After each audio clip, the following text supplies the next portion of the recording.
फरवरी माह के बढ़ते तापमान से गेहूं की फसल के लिए खतरे की घंटी बन चुका है। इस बार गेहूं की फसल को अभी तक जो तापमान यानी जिस ठंड की जरूरत थी वो नहीं पड़ रही थी। एक अच्छी गेहूं की पैदावार के लिए जो जरूरी है। पश्चिमी उत्तर प्रदेश और उत्तराखंड जैसे राज्यों में अभी तापमान 10 डिग्री से नीचे नहीं गया। गेहूं की फसल में जितना अधिक कोहरा यानी ठंड जितनी अधिक होगी, गेहूं की फसल में भी पैदावार उतनी अच्छी निकलेगी। बढ़ते तापमान की चिंता किसान भाइयों को सताने लगी है और साथ ही साथ तेज हवाओं के चलते गेहूं जल्दी ना पक जाए या दाना काला ना हो जाए या फिर दाने की मोटाई ना सिकुड़ जाए यानी दाना छोटा ना हो रह जाए, ये बहुत ही चिंताजनक बात सामने आ रही है। आज की वीडियो बनाने का मकसद यही है कि किसान इस क्लाइमेट को, जो क्लाइमेट चेंज हो रहा है, उसमें अपनी फसल को कैसे बचाए। एग्रीकल्चर यूनिवर्सिटी के कृषि वैज्ञानिकों के जो विचार हैं, जो हमें इस समय पर फसलों की देखभाल कैसे करें, क्या फर्टिलाइजर का प्रयोग करें ताकि फसल को बचाया जा सके। अभी जो इस गेहूं की फसल की वीडियो मैं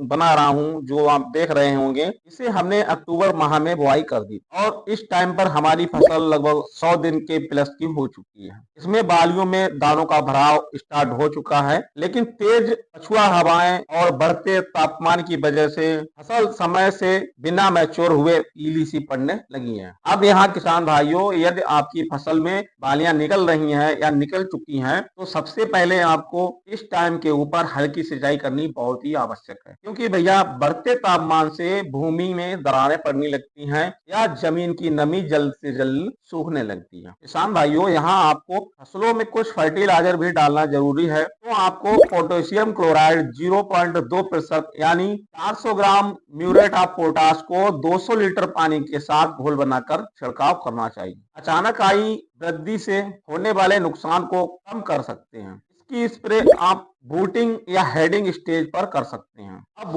बूटिंग स्टेज है वो क्या है? बूटिंग स्टेज में जस्ट बालियां 2 से 3 दिन में निकलने वाली ही होती है। वहीं हेडिंग स्टेज पर बालियां आधी निकल चुकी होती हैं। आज के समय टेक्नोलॉजी का इम्प्रूवमेंट इतना अधिक हो चुका है कि किसान भाइयों, अब पोटाश भी एचडी फॉर्म में जो एनपीके के कई फार्मूलेशन आते हैं उसमें अवेलेबल है। यहाँ भैया गेहूं की फसल के लिए एनपीके की फार्म में जो आ रहा है उसे आप ले सकते हैं। यदि अभी तक बालियां नहीं निकली हैं तो आपको एनपीके 13045 को स्प्रे में 1 किलो प्रति एकड़ से 100 से 120 लीटर पानी के साथ लगा सकते हैं। या इसी समय पर आपको 05234 जो एनपीके है वो भी आप लगा सकते हैं। यदि किसान साथियों बालियां निकल चुकी हैं यानी फसल इंसेसिस स्टेज पर है तो 0050 की स्प्रे करनी है। यहाँ भैया आपको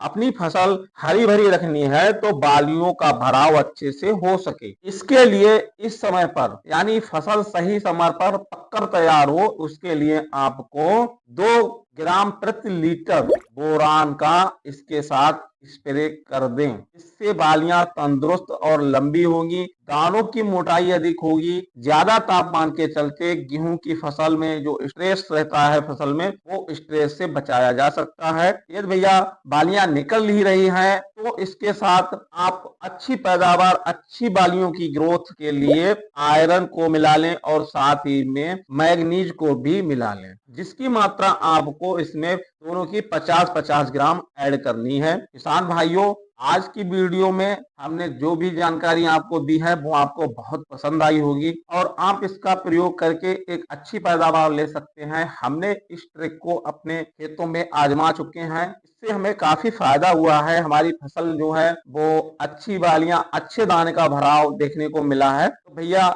वीडियो अगर पसंद आई है तो एक लाइक कर दें और साथ ही चैनल को सब्सक्राइब भी करना ना भूलें। मिलते हैं एक नई वीडियो में नई जानकारी के साथ। तब तक के लिए धन्यवाद। राम राम, जय किसान, जय जवान।